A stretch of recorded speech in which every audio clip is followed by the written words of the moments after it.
Selamat siang, pemirsa Sinar Timur TV di mana saja Anda berada.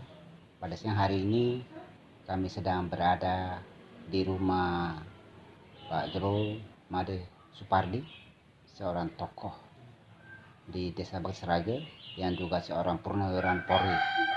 Beliau mengundang kami karena ada sebuah persoalan hukum yang mengganjal di dalam penegakan ini, karena putranya terjerat sebuah kasus hukum. Namun dalam penegakan itu adalah hal yang menurut keluarga tidak sesuai dengan mekanisme penanganan. Om Swastiastu. Ya, Om Swastiastu. Selamat siang. Assalamualaikum warahmatullahi wabarakatuh. Salam dan buat kita semua. Pak Jero, ya, bisa diceritakan dari awal kasus hukum yang menimpa putra Bapak dari awal sampai hingga ditahan di LP saat ini. Ya, baik, terima kasih. Jadi sesuai apa yang saya alami terkait dengan persoalan kasus yang terjadi sehingga sampai maju sampai ke ranah hukum. Jadi yang pertama saya dapat sampaikan, di Hari Raya Galungan, tepatnya pada tanggal 4 Januari, jadi pukul 08.30. Jadi awalnya saya menanya kepada seorang oknum jaksa yang bernama Gusti Putu Karmawan, yang mana pada saat saya bertemu dengan Gusti Putu Karmawan ini, saya mengajak untuk bicara.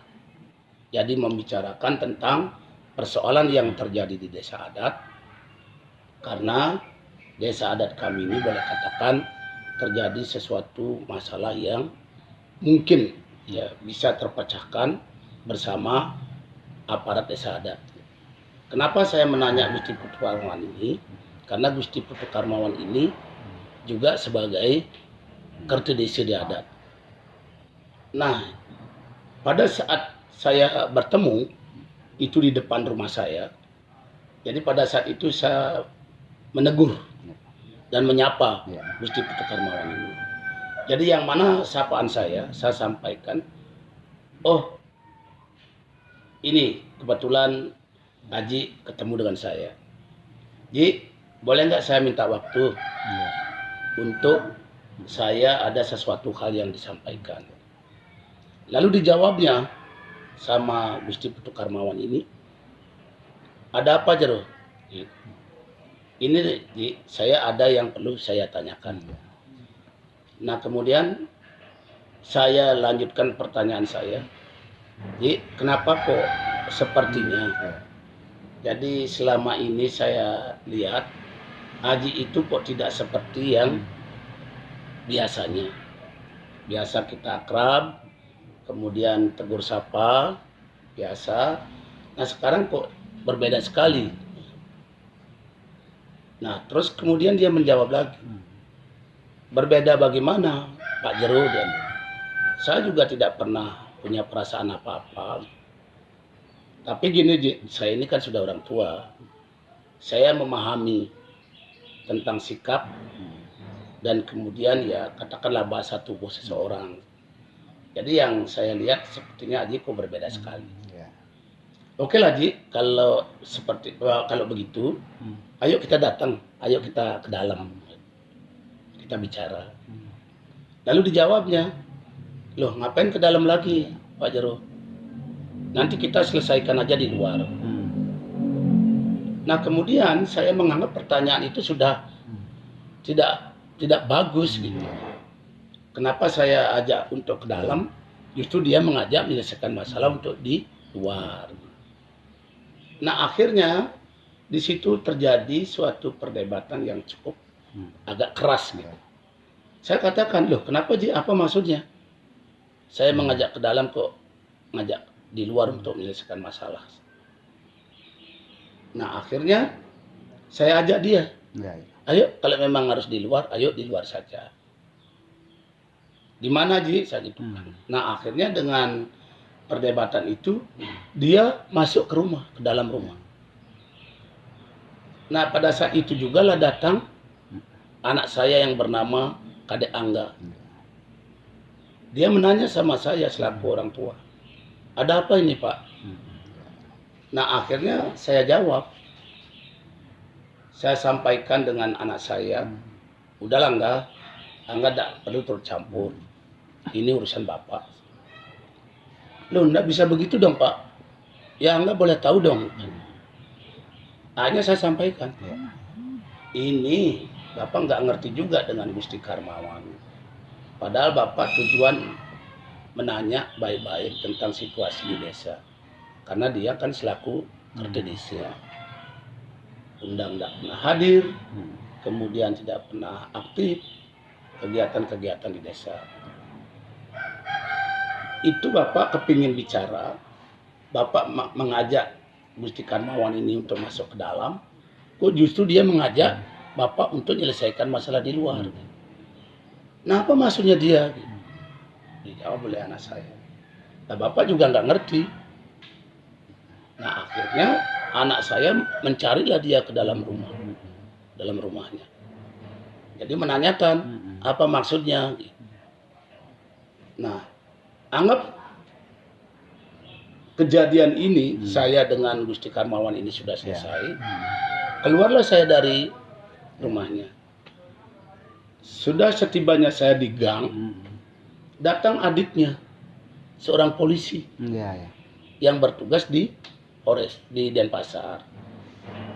Adiknya ini bertanya kan pada saya, gitu. Om Swastiastu, Beli Jeruk. Saya jawab, Om Swastiastu. Ada apa ini Beli? Gitu. Karena dia manggil saya Beli. Gitu. Ada apa Beli? Hanya saya jelasin dengan adiknya. Ini beginilah. Beli kok tidak mengerti dengan sikap kakaknya Ngurah itu Karmawan. Justru Beli kepingin ngajak bicara di rumah. Justru dia mengajak untuk selesaikan di luar. Itu udah Beli nggak mengerti sama dia. Lalu dijawabnya sama adiknya, waduh Beli, saya udah capek dengan kakak saya ini. Saya juga tidak mengerti. Bahkan saya pernah ngomong, menyampaikan kepada kakak saya, Beli jangan bergaul ke sana. Jadi ke sana itu artinya di kelompok mereka-mereka yang ingin menjatuhkan saya selaku klien sadar. Dan hargai juga Beli Jeruk. Beli Jeruk kan sebagai klien adat. Akhirnya dia terakhir, udah Beli, saya tidak akan membela dia, kita tetap tribrata. Itulah. Nah, lalu kejadian selanjutnya seperti apa? Nah, berselang kurang lebih 10 menit, ini sudah reda, sudah sepi, sudah selesai. Datanglah tiba-tiba Putu Suarsana ini bersama 2 orang lainnya. Salah satu di antara adalah anaknya. Dia menggunakan sepeda motor dengan kecepatan tinggi, tiba-tiba berhenti di depan rumah saya. Nah akhirnya saya kan berkewajiban menanya, ada apa ini tuh? Dia turun dari sepeda motor, dia mengatakan sekarang saya tidak takut dengan kamu. Apa maunya kamu? Ini saya jawab. Saya katakan, kamu tidak takut dengan saya. Saya pun 3 kali itu saya tidak takut dengan kamu. Apa maksudmu? Nah disitulah saya didorong. Didorong, saya jatuhlah di got. Saya jatuh di got dan kemudian dipukul. Dan kemudian dipukul. Dan kemudian si Putu Suarsana ini, karena pada saat itu saya dalam keadaan jatuh, masuk di got, saya dibangunkan oleh si Gusti Arya ini, adiknya yang jadi polisi ini, bersama ini juga tetangga yang bernama Komang Suardani. Saya dibangun dan saya sudah dalam keadaan semaput. Nah kemudian entah bagaimana dia terjadilah perkelahian dengan anak saya Angga dengan dia. terjadi perkelahiannya itu saya tidak melihat Ya. karena saya udah semaput lah Ya. katakan. Nah di situ setelah saya sadar terlihatlah banyak orang, Banyak orang. Ya. Ya. terlihat banyak orang. Nah karena saya sudah sadar, saya mendatangi Ya. kerumunan orang ini dan menyatakan bahwa si Suarsana itu lari, Ya. melarikan diri dan bersembunyi di rumah tetangga. Ya. Saya kepingin mau mencari dia. Nah, disitulah saya melihat anak saya Angga terjadi pergulatan dengan anaknya Ya. dalam keadaan posisi di bawah. Anaknya dia yang posisi di bawah. Karena saya melihat Angga keadaannya seperti itu, Ya. saya pasti menarik untuk Ya. melerai. Angga, udah biarkan, bangun. Dan itu pun ditemukan, dilihat oleh yang bernama si Yoga dan Sudarne. Sudarne ini pun ikut Melerai. Yoga untuk membangunkan dan melerai. Setelah saya bangunkan, anak saya bangun, dia juga pergi menemui orang tuanya. Ya. Nah, menemui orang tuanya. Pada saat itu saya masih sedang berpakaian adat semuanya. Dia sudah berpakaian kaos dan menggunakan celana pendek. Lalu setelah itu apa yang terjadi? Nah setelah itu karena dia sudah lari dan bersembunyi, barulah datang anak saya Komang. Ya. Dia lagi sembahyang di atas, di belakang. Berarti perkelahian sudah selesai baru komandan. Setelah selesai barulah Komang datang. Di situ saya sendiri, si Komang menanya pada bapaknya dan ibunya. Ya. Ada paling dia Ya. bingung dia. Ada apa ini Pak? Ada apa ini Pak? Ada apa ini Bu? Kan gitu. Jadi ibunya lah yang menjawab. Itu tadi kasihan bapaknya dipukul sampai jatuh ke got. Siapa yang memukul? Itu Putu Suarsana. Nah kemudian karena anak saya mendengar hal itu, dia berkeinginan mengejar Putu Suarsana. Dia ada di mana? Dia mau mengejar dan mau mencari, dihadanglah oleh warga. Sehingga niat anak saya ini si Komang tidak dapat dilakukan karena dilerai. Nah kemudian anak saya Komang ini sama sekali tidak sempat bertemu dengan si Putu Suarsana. Nah karena situasinya sudah reda, kembali pulang saya duduk di sini. Berarti siapa yang melaporkan ini? Nah saya tidak tahu. Ya. Datang polisi, saya tidak tahu. Saya terima di sini. Jadi polisi menanyakan masalahnya, saya ceritakan sebentar, dan kemudian polisi yang datang itu mengarahkan saya untuk melapor, untuk dimintakan visum. Ya. Akhirnya Pak Jero melapor juga. Nah akhirnya pada saat itu karena saya merasa saya malu kejadian Hari Raya Galungan. Ya.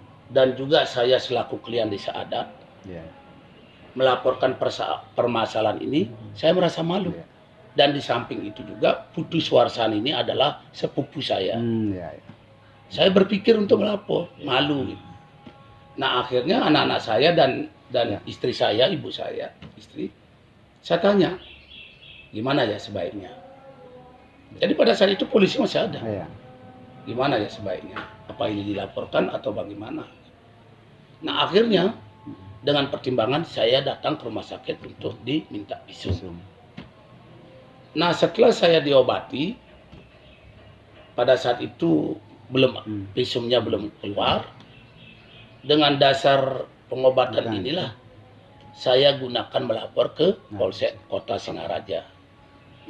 Nah di Polsek Kota Singaraja, jadi berselang kurang lebih 1 bulan lah, saya dapat telepon dari penyidik bahwasannya saya akan diperiksa ulang. Saya tidak mengerti apakah itu visumnya atau apa gitu. Saya bilang dengan penyidiknya, loh orang saya udah sembuh kok, ngapain lagi ke rumah sakit? Dan ini harus ada pemeriksaan kedua. Oh deh, kalau memang seperti itu, oke, saya ke rumah sakit. Nanti Ya. sekalian bertemu di rumah sakit. Datang saya ke sana, diketemukan dengan dokter. Dokter tuh minta maaf Ya. dengan saya pada saat itu. Ya. Mohon maaf Pak ya, saya ya kepingin ngecek lagi luka-luka Bapak. Ya. Nah kemudian saya angkat Ya. celana. Memang masih nampak beret-beret dan Ya. sebagainya, cuma dia kokol aja gitu. Dan kaki jempol saya Ya. pada saat itu masih dalam keadaan bengkak. Bengkak, oh.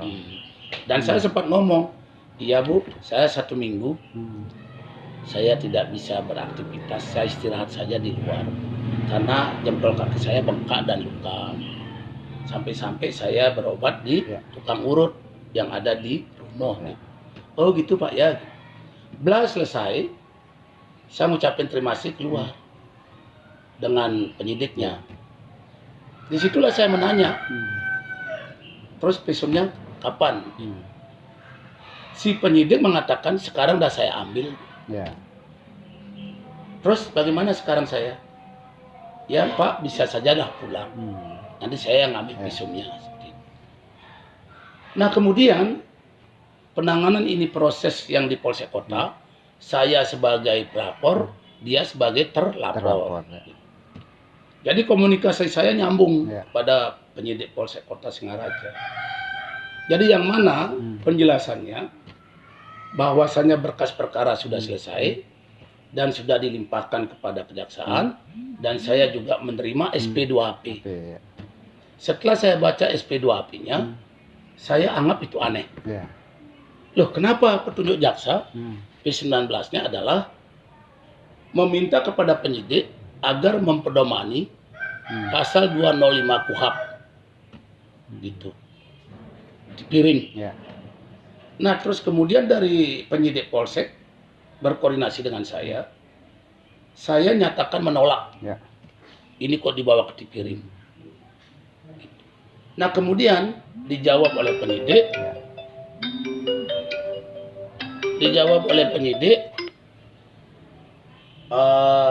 Menyatakan bahwa karena itu dilihat dari hasil visum. Maksudnya bagaimana?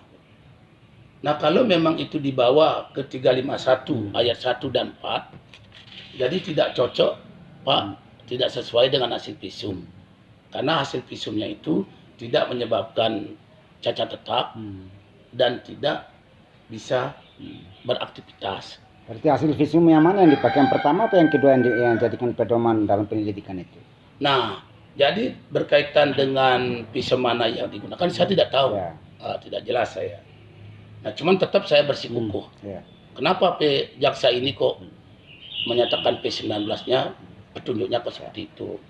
Yang tadinya Polsek Kota memasang 351 ayat 1 dan 4. Kenapa kok bisa petunjuknya ke 352? Alasan daripada penyidik tetap dia itu mengacu kepada hasil visum. Akhirnya saya bantah juga. Loh, pada saat saya diperiksa oleh dokter kan saya sudah nyatakan bahwa sekarang bekas-bekas lecet-lecet saya dan kemudian sampai saya menunjukkan jempol kaki masih bengkak. Bahkan saya menyatakan tidak bisa beraktivitas selama 1 minggu. Kan saya sudah nyatakan seperti itu. Nah, akhirnya disitulah berita acara tambahan. Tetapi kenapa kok tetap Ketipiring? Karena terus alasannya visum dan visum, oke lah. Saya tidak masalah. Nah, kemudian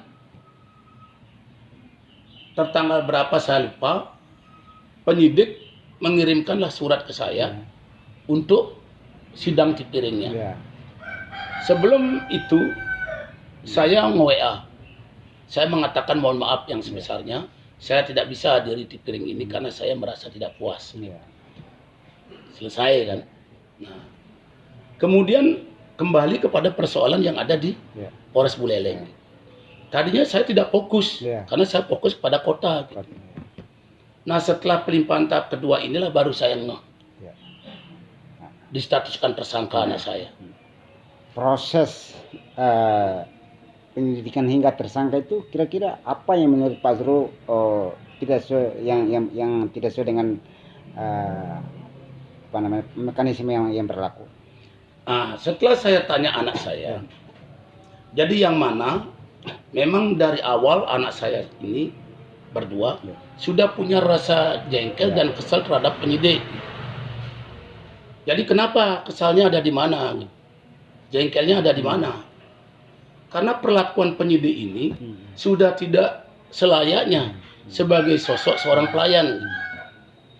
Di mana saya katakan tidak cocok sebagai seorang pelayan, menurut keterangan anak kami berdua, memanggil pertama via telepon malam hari, anak kami mendatangi ke Polres Buleleng dan dilakukan pemeriksaan. Kemudian berikutnya ada panggilan lagi, anak saya sudah distatuskan tersangka. Nah, pada saat dilakukan pemeriksaan, anak saya itu juga sudah punya rasa kesal. Karena memanggil jam 09.00, kok memeriksanya sampai jam 5 sore. Nah, penetapan putra Bapak menjadi tersangka itu apakah sebelumnya sudah diperiksa para saksi? Nah, itu dah. Jadi dalam panggilan anak saya selaku tersangka, di sana anak saya menolak karena tidak sesuai. Anak saya mengatakan bahwa tidak pernah merasa mengeroyok karena anak saya yang komang ini tidak ada di lokasi karena pada saat itu lagi sembahyang. Jadi anak saya sudah protes terus, tapi tetap dari penyidik itu tetap jalan menyatakan 170. Dengan kesalnya anak saya tetap jadi kepada penyidik sampai-sampai sempat terjadi keributan menurut dia. Keributannya sejauh mana saya juga nggak tahu. Nah, cuma kekesalan anak saya di samping memasang pasal 170 itu tidak sesuai dan anak saya tidak pernah merasa ngeroyok, jadi menolak secara keras dan juga perlakuan penyidik pada saat melakukan suatu pemeriksaan yang seolah-olah sengaja mengundur-undur dari pagi sehingga waktunya sampai sore. Di situ dia tidak puas. Dan yang terakhir yang membuat kekesalan anak saya berdua ini, kok justru si penyidik ngomong dengan pengacara, kasih tahu Angga dan Komang bahwasannya hari ini mau diamankan dan ditahan. Didengar oleh anak saya kembali. Setelah itu bagaimana kelanjutan? Nah, kemudian kelanjutannya anak saya tetap menolak, tidak mau untuk ditahan. Sampai sempat terjadi keributan, adu mulut, baik dengan penyidik maupun dengan Kanit Reskrim. Nah, pada saat itu anak saya berhasil pulang. Kemudian ada lagi panggilan yang kedua. Suratnya tanggal 30 Mei. Jadi anak saya juga menyampaikan, juga mengadu ke saya, Pak, Angga lagi dipanggil sama Komang. Oh ya, hadiri aja. Itu biasa. Tapi Angga tetap tidak puas, Pak, kok dikatakan 170, sedangkan Komang tidak ada. Nah, lalu saya tetap mengarahkan, udah penuhi saja. Sehingga anak kami ini datang ke Polres. Berdua. Kami kan tidak tahu apa yang terjadi. Nah, setelah pulang, anak kami berdua ini sudah dengan wajah yang tidak enak. Saya tanya, apa yang terjadi? Nah, disitulah kakaknya, Angga, mengeluarkan kata-kata ancaman. Jadi dia menganggap bahwa ini sudah ada kerjasama antara kejaksaan dengan kepolisian. Karena ada seorang jaksa, oknum jaksa yang terlibat di dalamnya. Jadi itu tadi yang saya sempat aja bertengkar itu, yang bernama Gusti Putu Karmawan. Nah, saya selaku orang tuanya juga sama mantan Polri, saya juga mencurigai, ada apa ini? Kok yang di Polsek Kota ditipiringkan, yang di Polres Buleleng, yang tidak seharusnya 170, dipaksakan untuk 170. Nah, di mana kejanggalannya? anak saya diperiksa, sudah mengatakan tidak ada di tempat, dan kemudian didukung oleh keterangan saksi. Nah, yang lucunya lagi, penstatusan tersangka ini kok sebelum melakukan suatu pemeriksaan terhadap saksi-saksi. Lebih dulu menstatuskan tersangka, kemudian baru melakukan pemeriksaan pada saksi. Itu pun karena protes daripada anak kami. Loh, saksi kami kenapa tidak diperiksa? Dia beralasan, penyidik ngomong, katanya tidak mengajukan saksi. Loh, kenapa tidak mengajukan saksi? Saya satu desa saya bisa hadirkan untuk saksi saya. Satu gang itu saya bisa hadirkan.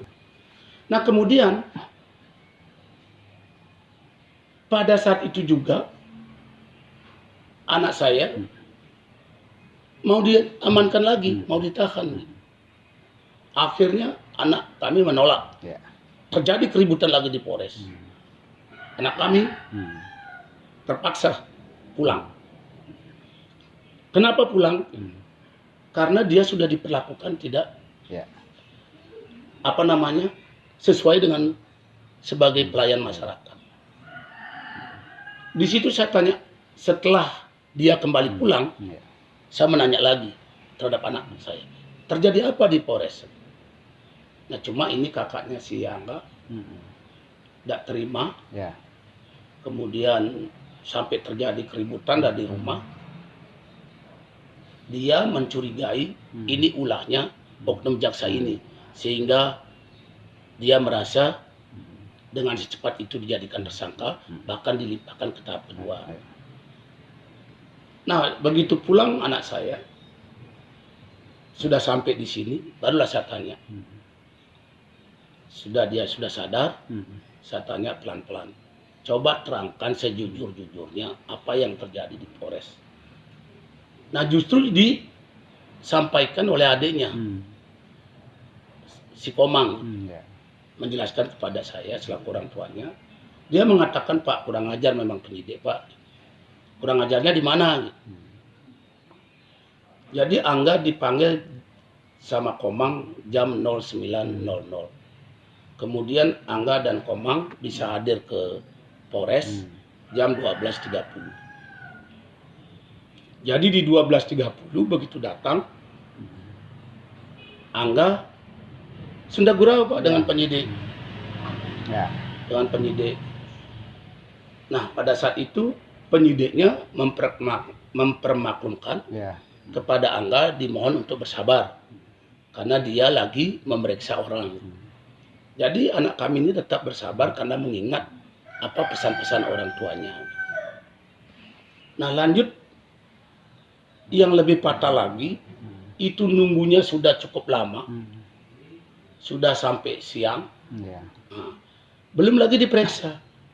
Akhirnya anak saya nanya lagi pada penyidik, Pak penyidik, tolong dong periksa saya, karena saya juga banyak kesibukan. Apalagi saya baru saja juga melahirkan bayi, ibunya melahirkan bayi. Tolong dong, biar saya diperiksa. Si penyidik juga lagi mengatakan bersabar. Jadi anak saya bersabar lagi. Nah, terus kemudian dilihat yang diperiksa itu sudah keluar, sudah pulang. Anak saya mengira akan diperiksa. Nah, ternyata si penyidik mengatakan begini, Angga, sabar dulu ya. Saya sekarang mau koordinasi ke kejaksaan. Anak saya sebenarnya udah dongkol juga. Ini ada apa ini? Sabar menunggu. Sudah hitungan jam menunggu belum datang. Menanyalah dia kepada penyidik yang lain yang bernama Andika, katanya. Andika, kenapa ini saya kok belum diperiksa sampai saat ini? Dia juga mengatakan sabar dulu enggak. Karena Pak Anggarditi ini lagi koordinasi ke kejaksaan. Tapi kok lama sekali. Saya. Ini kok sudah sampai sore. Nah, akhirnya karena seperti itu sudah ada rasa kesal, anak kami keluar dari ruangan berdua. Jadi pada saat keluar berdua, Justru si Anggardite ini yang mengatakan akan koordinasi ke kejaksaan, dilihat di ruang sebelah dengan santainya. Dongkol anak saya, dicari. Panger, katanya ke kejaksaan, tapi kenapa kok diam di sini? Sampai-sampai saya tidak diperiksa. Lagilah disuruh bersabar. Ya. Sabar dulu enggak, sekarang saya akan periksa. Ayo kita ke dalam lagi. Anak saya sebenarnya mau menolak sebenarnya, tapi tetap menghargai. Anak saya kembalilah ke ruangan penyidik. Nah disitulah muncul lagi kekesalan anak saya. Katanya hanya menanya, Ya. hanya menanya kepada Komang Anugrah. Panggilannya memang anak saya Redo. Ya. Hanya ditanya, Komang apakah ada pada saat kejadian? Jadi Komang menjawab, saya mengatakan tidak ada kejadian, saya tidak tahu. Kemudian kepada Angga pertanyaannya, apakah Angga dapat memukul? Ya. Angga mengatakan bahwa saya tidak memukul karena saya refleks melihat orang tua saya didorong sampai jatuh dan dipukul. Disitulah saya menendang. Ya. Nah, cuma pertanyaan itu kok harus berjam-jam sampai jam 6 sore. Disitulah kekesalan anak saya. Terus untuk pelimpahan tahap kedua itu gimana prosesnya? Nah, terus kemudian menurut keterangan anak saya, setelah dia pulang selesai bukan diperiksa, hanya ditanya itu saja. Di tengah jalan adalah telepon. Jadi teleponnya itu ditujukan kepada pengacaranya yang bernama Doni. Ya. Yang mana di dalam pembicaraannya didengar, dimonitor oleh anak saya. Jadi yang mana kanitnya meminta kepada pengacaranya agar Angga dan Komang kembali bawa ke Polres untuk ditahan daripada nanti saya tangkap di luar. Karena anak saya merasa benar. Jadi diminta kepada pengacaranya, sudah, tidak usah dihiraukan, pulang aja. Ya. Nah, disitulah akhirnya pulang. Nah, sesampai di rumah, berselang beberapa jam, datanglah itu tadi. Buser kayak gerombolan. Datang masuk rumah, tanpa ketok pintu, tanpa izin. Gerombolan masuk, dilihat, dan saya juga ada di ruang tamu bersama anak-anak. Angga melihat. Pada saat itu Angga berteriak, ada apa kau kesini? Ada apa kamu kesini? Mau nangkap saya? Jangan coba-coba ada menyentuh saya, apalagi menangkap. Nah kemudian, karena saya selaku orang tuanya, saya bertanggung jawab. Saya berdiri mendatangi anggota polisi yang hadir, yang datang. Yang pertama saya tanya, kanitnya mana? Nah disitulah kanit mengatakan, saya Pak. Ada apa ini?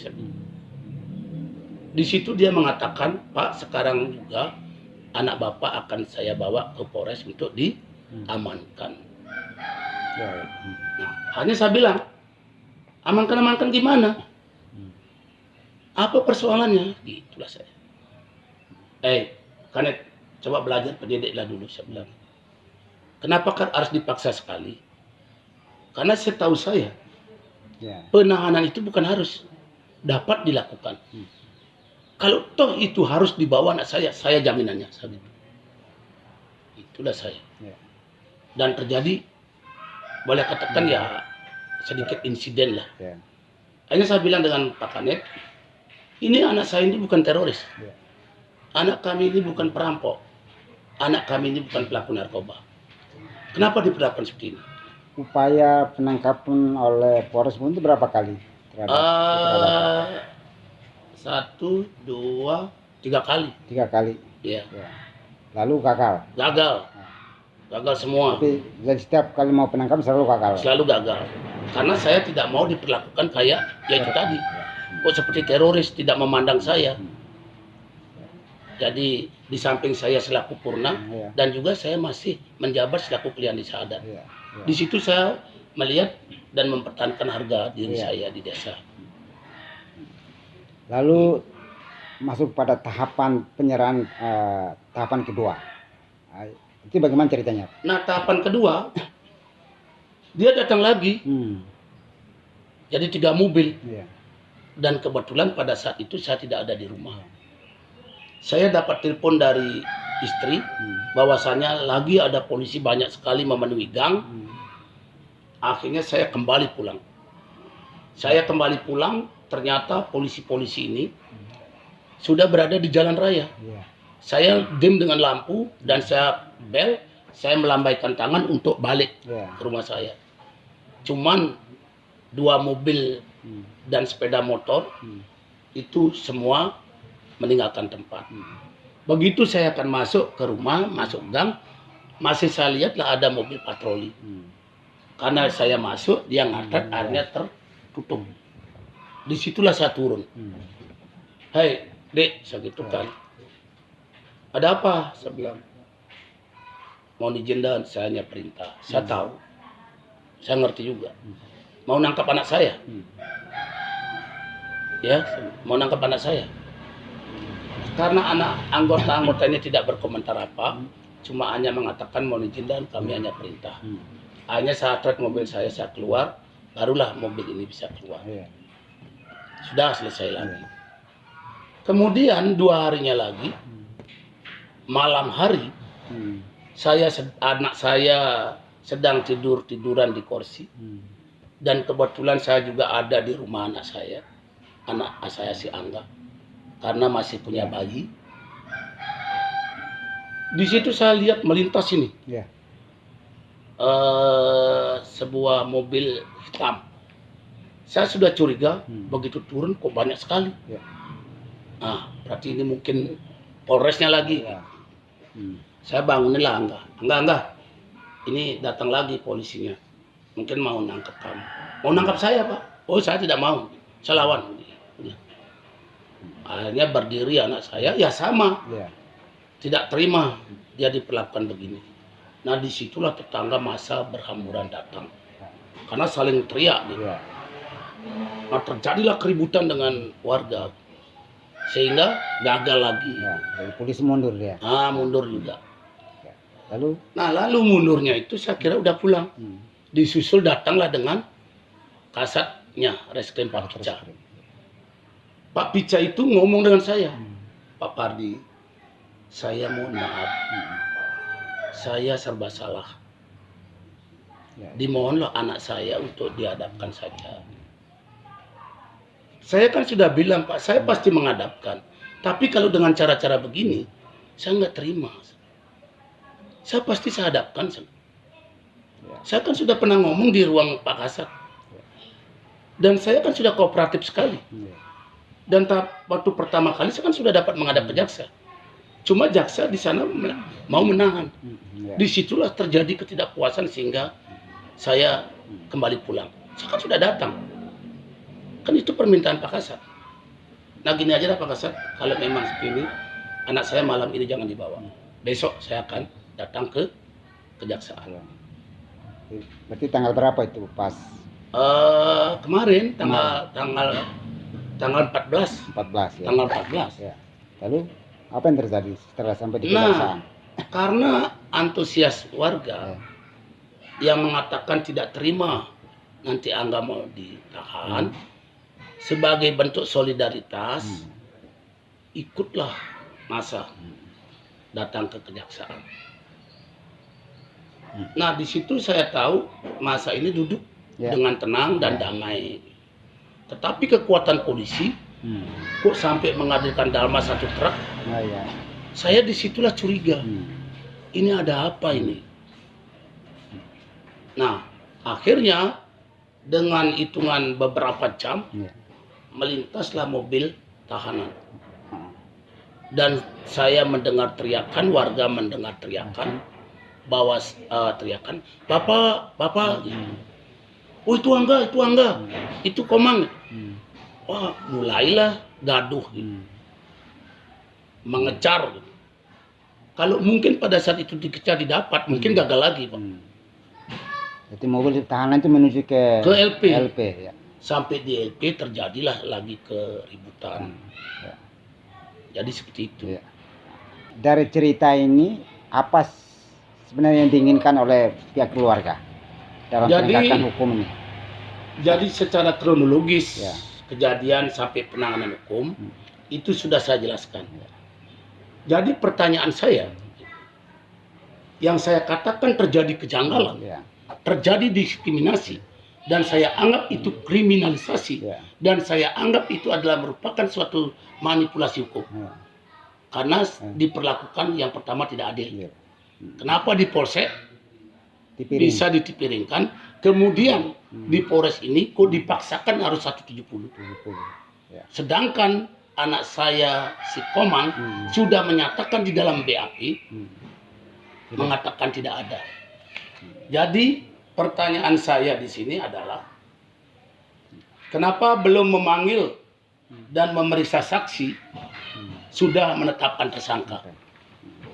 Kemudian yang mana hak-hak saya sebagai terlapor tidak dapat dipenuhi. Ya. Yang seharusnya mendapatkan perlakuan yang sama dan setara dengan pelapor. Dalam pemeriksaan, kenapa pihak kepolisian hanya memperhatikan laporan pihak pelapor Ya. serta mendengar saksi-saksi pihak pelapor? Kenapa dari pihak terlapor tidak dapat didengarnya? Sudah menyatakan Ya. tidak ada yang didukung oleh saksi-saksi.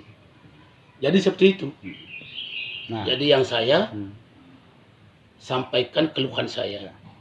ada enggak mungkin permintaan, ini kan di tingkat Polres, ada enggak permintaan pihak keluarga kepada pimpinan lebih tinggi agar mengevaluasi dan memperhatikan kinerja penyidik di Polres Buleleng? Nah, karena ketidakpuasan saya atas perilaku penyidik seperti itu, saya berupaya untuk bagaimana bisa menempatkan seorang penyidik tidak berperilaku seperti itu. Jadi menimbulkan kegaduhan di dalam melaksanakan proses penyidikan. Jadi saya menganggap bahwa itu sudah tidak sesuai dengan SOP penyidikan. Lalu terhadap kejaksaan yang kebetulan dalam peristiwa ini ada juga oknum jaksa yang ada di dalam. Ada enggak himbauan atau permintaan kepada kejaksaan, Ketua Kajari untuk bisa memperhatikan kasus ini secara objektif? Jadi saya katakan tidak objektif, Pak. Kenapa demikian? Saya sudah menandatangani penangguhan. Tetapi dalam kenyataan pada saat itu juga anak saya dibawa ke LP dan langsung ditahan. Nah, berarti di situ saya katakan tidak objektif. Kejaksaan ini penangguhan itu kan merupakan hak tersangka. Kenapa hak tersangka itu diperlakukan beda? Ada yang boleh, ada yang tidak. Dan saya merasakan selaku orang tuanya sangat wajar sekali bila mana penangguhan itu dapat dilakukan. Karena atas dasar pertimbangan saya sebagai penjamin dan pertimbangan anak saya yang pertama Angga masih punya bayi yang baru lahir. Kemudian saya punya anak yang masih muda, Komang Anugrah Wirananda ini baru lulusan D3 pertanahan, berkeinginan untuk melanjutkan S1 ke Jogja. Dengan adanya sikap perilaku pejabat seperti ini, seolah-olah itu menggagalkan dan kemudian tidak memandang secara manusiawi terhadap penolakan penangguhan tersangka. Jadi itu yang saya katakan tidak objektif. Karena unek-unek saya ini harus terlampiaskan, saya sebenarnya sangat mencintai, saya sangat membanggakan Polri. Tetapi saya tidak akan pernah mundur bila mana kepada oknumnya yang melakukan suatu perbuatannya yang sudah tidak selayaknya sebagai sosok polisi yang memiliki tugas pokok melindungi, mengayomi, dan mengamankan. Itu yang pertama. Dan yang kedua, kekesalan saya ini biar didengar oleh publik. Kecintaan saya terhadap Polri, ya, dan bertujuan saya menyampaikan ini, saya ingin mendapatkan suatu perlindungan hukum dan keadilan. Jangan sampai hukum itu dipermainkan hanya kepada orang-orang kecil. Jadi seperti apa yang lazim disampaikan, jangan sampai hukum itu tajam ke bawah, tumpul ke atas. Sekali lagi saya mohon kepada pihak yang berwenang, tolong dengar kami dan tolong bantu kami dalam rangka menyeleksi atau menilai daripada proses penyidikan Polres Buleleng sampai berakhir anak saya terdekam di tahanan lapas Singaraja. Jadi seperti itu, Pak. Demikian bincang-bincang kami dengan Pak Jero Made Supardi. Beliau adalah seorang purnawirawan Polri dengan pangkat terakhir Kompol. Jabatan terakhir adalah Sumda di Polres Buleleng. Dan setelah purna beliau sekarang menjabat juga sebagai klien Sadat Tiste Bakti Srage. Nah, apa yang disampaikan oleh Pak Jero ini merupakan gambaran kekecewaan publik terhadap penanganan kasus hukum yang ada di Republik ini, khususnya di Buleleng. Dengan harapan bahwa dengan masukan dan keluhan seperti ini, ke depan penanganan hukum di wilayah hukum Polres Buleleng lebih baik lagi, lebih berpihak kepada keadilan dan lebih berpihak kepada objektivitas hukum yang sesungguhnya yang diharapkan oleh masyarakat. Kami akhiri pembicaraan pada siang hari ini. Om Santi Om. Assalamualaikum warahmatullahi wabarakatuh. Salam damai buat kita semua.